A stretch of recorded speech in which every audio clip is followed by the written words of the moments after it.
அசமிகு தமிழ் மண்ணே இப்ப நன்றி சொல்ல வந்து நின்றேன்.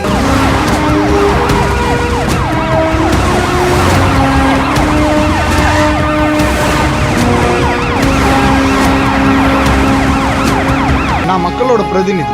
என்னோட மக்களை என்கிட்ட வரவிடுங்க. ஊருக்கு உடைத்திடுவோம், உலகத்தை காத்திடுவோம்.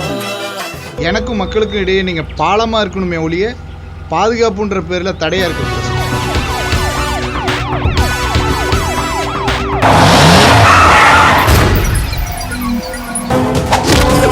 அரசுனா நான் மட்டும் அரசு இல்ல, நீங்களும் சேர்ந்ததுதான் இந்த அரசு. அண்ணன் தம்பி உறவு முறை இருக்கு, அத அனுசரிச்சா உயர்வுண்டு நமக்கு. சாதி மத பேதம் எல்லாம் எதுக்கு, நல்ல மனிதனாக வாழ்ந்திடணும் அதுக்கு.